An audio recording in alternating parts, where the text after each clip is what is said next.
Dizem que o medo é para Satanás o que a fé é para Deus. Se a fé faz a obra de Deus, o medo faz a obra de Satanás. Mas e você? Você tem medo do quê? Você tem medo do novo vírus que foi encontrado em porcos na China e que tem o potencial de infectar humanos e criar uma nova pandemia? Você tem medo de adoecer, você tem medo das crises financeiras, você tem medo de envelhecer. Do que você tem medo? Na mitologia grega, uma das figuras para o medo é Fóbos. Ele é filho de Ares e Afrodite. E a função dele era entrar no campo de batalha e aterrorizar os soldados. Um símbolo do medo de que cada indivíduo, cada soldado no campo de batalha precisa aprender a lidar com os seus temores. O medo é assim, é universal, alcança todas as pessoas. E como sentimento, o medo é legítimo. Todos nós sentimos medo.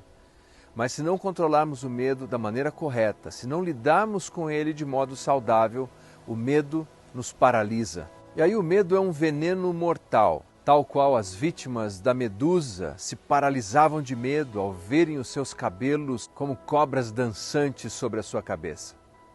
Do que você tem medo? O apóstolo Paulo enfrentou muitas situações difíceis, ele teve que lidar com o medo muitas vezes. Ele enfrentou naufrágio, fome, doença, oposição das mais ferrenhas. Mas ao mesmo tempo nós sabemos que ele venceu o medo. E portanto ele está capacitado a dar bons conselhos sobre como devemos lidar com o medo. Ele escreveu a Timóteo, seu jovem aprendiz, e disse o seguinte: porque Deus não nos tem dado espírito de covardia, mas de poder, de amor e de moderação. 2 Timóteo 1,7. Quando Paulo escreveu essa carta, as perseguições de Nero estavam se tornando mais intensas. Além disso, falsos mestres se multiplicavam no seio da igreja. E a igreja de Éfeso parecia ter uma certa animosidade com o jovem Timóteo. Eles tinham razões para ter medo. Mas Paulo diz a Timóteo: Deus não nos tem dado um espírito de temor, ou de covardia, ou de timidez. O que Paulo estava dizendo é: Timóteo, se você está sentindo um medo paralisante nessa hora, lembre-se, esse medo não vem de Deus, porque Deus não nos tem dado um espírito de temor ou de covardia. Deus nos tem dado poder. Quer dizer, tudo o que precisamos, toda a capacidade necessária para lidar com qualquer tribulação que venha ao nosso encontro, nós temos o recurso necessário.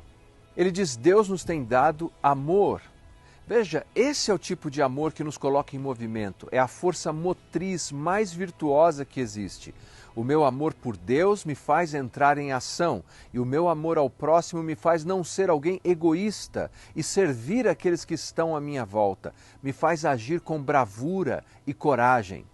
E terceiro, ele diz que Deus nos tem dado moderação, uma mente saudável, uma mente equilibrada, um pensamento coerente, que é o contrário do medo. O medo faz as pessoas pensarem de modo desordenado e agirem de maneira translocada. Mas o poder, o amor e a moderação que Deus nos dá, nos faz agir com equilíbrio.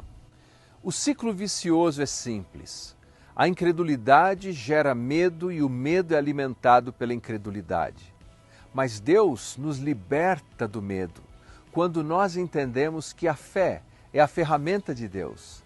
E tendo confiança em Deus, nós podemos triunfar sobre ele. Porque afinal de contas, o medo no final do dia é um tipo de fé no objeto errado. Canalize a sua fé da maneira correta, confie em Deus e não tema.